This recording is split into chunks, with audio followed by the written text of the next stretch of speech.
Hi friends, నేను చేసే video ఏంటంటే శివరాత్రి శివుడికి ప్రత్యేకమైన స్వీట్ అండి.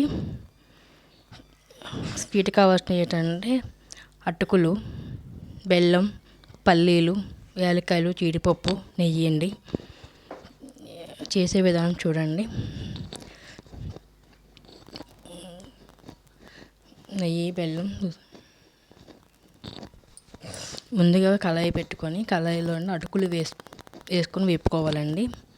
అటుకులు పచ్చి వాసన పోయేంత వరకు వేపుకొని చేతితో నలిపితే విరిగిపోయేంత విధిగా వేపాలండి. వేపిన తర్వాత ఒక గిన్నెలో తీసుకోవాలండి. అవి తీసుకొని అదే ప్యాన్లో మళ్ళీ పల్లీలు వేసుకోవాలండి. పల్లీలు కూడా చిన్న మంట మీద వేపుకోవాలండి. ద్వారగా వేపుకోవాలి. వేపుకున్న తర్వాత అది కూడా ఒక ప్లేట్లో వేసుకొని కొంచెం చల్లారిన తర్వాత పొట్టు మొత్తం తీసి గ్రైండ్ చేసుకోవాలండి.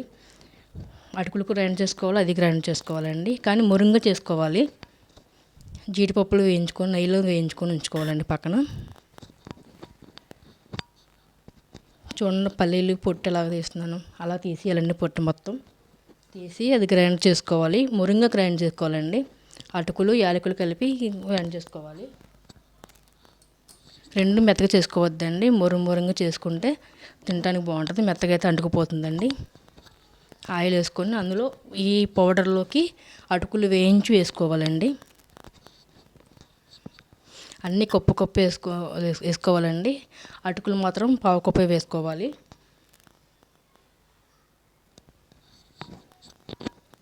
చూడండి, గ్రైండ్ చేసుకున్నాను. పల్లీల పౌడర్ అండి. ఇది మెత్తగా కాకుండా కొంచెం మురుంగా చేసుకున్నాను. ఇది అటుకుల పౌడర్ అండి. అది కూడా కొంచెం మెత్తగా కాకుండా కొంచెం మురుంగా చేసుకున్నాను. అది కూడా రెండు కలిపేయాలని, ఉండలేకుండా రెండు కలిపేసుకోవాలి.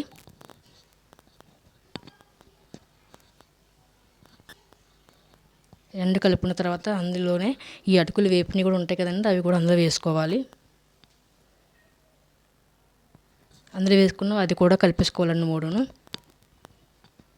కలిపేసుకొని ఇప్పుడు అదే కళాయిలో బెల్లం వేసుకోవాలండి. బెల్లం కొప్పున్నర వేయాలండి. పల్లీల కొప్పు, అటుకుల కొప్పు అయితే ఇది బెల్లం కొప్పున్నర వేసుకోవాలండి. వేసుకొని కొప్పులో సగం వాటర్ పోసుకొని బెల్లం తీగపాకం వచ్చే వరకు మరిగించుకోవాలండి. తీగపాకం వచ్చేసిందండి. ఇప్పుడు మిక్సీ గ్రైండ్ చేసుకునేవి ఉన్నాయి కదండి, అవి తీసుకొచ్చి పాకంలో వేసుకోవాలండి.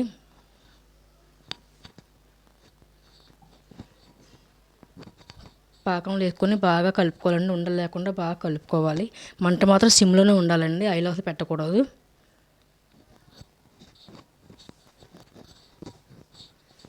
బాగా కలిపిన తర్వాత అందులోనే వేయించి పెట్టుకున్న జీడిపప్పు వేసుకోవాలండి. అటుకులు కలిపేసాం కదా ఆల్రెడీ. దగ్గర అయ్యేంత వరకు అడుగు పట్టకుండా చిన్న మంట మీద కలుపుతూ ఉండాలండి. దగ్గరికి అలా డ్రై అయిన తర్వాత తీసి 2 నిమిషాలు చల్లారిన తర్వాత ఉండలు చుట్టుకోవాలండి. ఇదండి శివరాత్రి శివుడికి ప్రసాదం అది. ఈ వీడియో మీకు నచ్చినట్టయితే మీరు ట్రై చేయండి. మా ఛానల్ సబ్స్క్రైబ్ చేసుకోండి, లైక్ చేయండి, షేర్ చేసుకోండి. ఎలాగుందో కామెంట్లో పెట్టండి. బాయ్ ఫ్రెండ్స్, శివరాత్రి శుభాకాంక్షలు. చూడండి ఎంత మెత్తగా ఉన్నదో. స్వీట్ చాలా బాగుంటుందండి. మీరు ఒకసారి ట్రై చేసి చూడండి. అన్ని పక్క కొలతలు చేయండి, సూపర్గా ఉంటుంది. Boy friends.